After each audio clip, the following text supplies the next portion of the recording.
is Editor's Take. I'm Sakshi Batra, and with me is Gaurava Choudhary. He's the Deputy Executive Editor of Moneycontrol, and we are going to be talking about the FDI flows in India, which have recorded a first decline in the last 6 years. Thanks a lot, Gaurav, for joining in. Now, what are the prime reasons of this decline, and how much FDI flows have been recorded in financial year 19?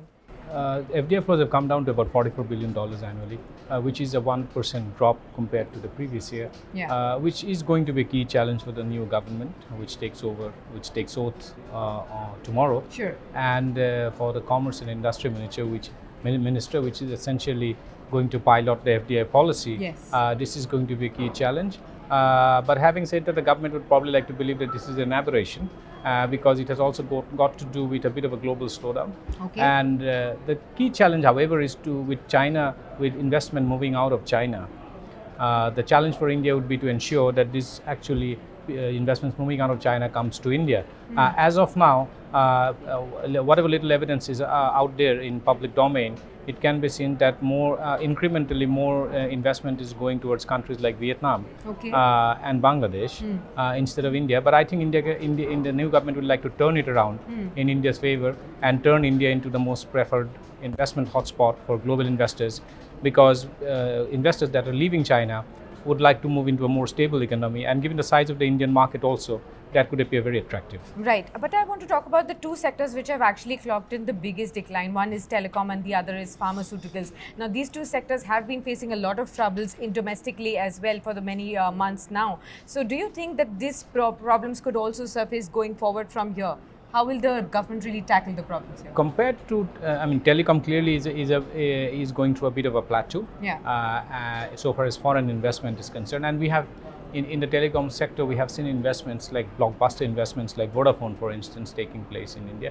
I think those days are over, and also because there is a lot of domestic investment that is flowing into telecom sector. So foreign investment is plateauing, and it's at the wrong end of the cycle so far as yields are concerned for foreign investors, foreign direct investors. And the telecom market has now moved completely from voice to data.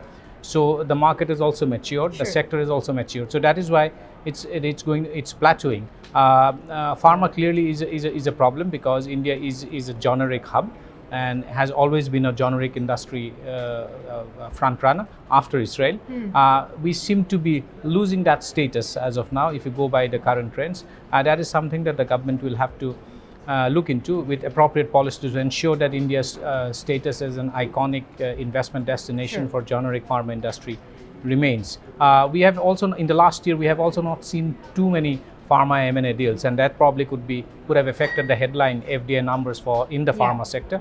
But going ahead, it needs to be seen how much of greenfield investment by foreign pharma companies actually take place in India, along with M&A deals. Absolutely. Now, how big a concern is this? Because, this decline comes at a time when indicators are already pointing to slowdown in consumption as well as economic growth. And now the new government will have to grapple with this right ahead of the union budget as well. Yeah, so this is, FDI is always in a slow moving lane compared to foreign portfolio investment. And India, if you compare to, between 2014 and now, is still ahead. The headline numbers are still ahead. Only in the last year, that is in 18-19, compared to the previous year, investment FDI headline FDI numbers have fallen a bit. Yeah, in 2018, in fact, it was the highest. That's right. So it's compared to the highest, compared to the very high base, it's fallen a bit. But the point is that you need to maintain the pace. And we are still nowhere near where China is. We are still far, far behind the levels of FDI that takes place or taking place in China, despite the recent slowdown. The Make in India clearly was as much an initiative to turn India into an investment hotspot as much it was about raising in these ranks in the World Bank's ease of doing business ranking. And the latter seems to have been achieved considerably. We are now at about 77, and government has set a target of breaching into the top 50 very soon. And that's a lot will depend on, to the extent that India can now attract FDI, a lot will depend on the kind of reforms that take place in the factor markets, and essentially three factor markets: labor market, reforms in the labor market, the reforms in the land market, and reforms in the capital market. Among these three factor markets, land and labor are the most rigid markets. It's difficult to bring about reforms easily because it involves a lot of legislative changes. There are also deep-rooted political and social sensitivities, and it involves the involvement of the states. Sure. Whereas in capital markets, comparatively, compared to the other two factors, it's easier to bring about.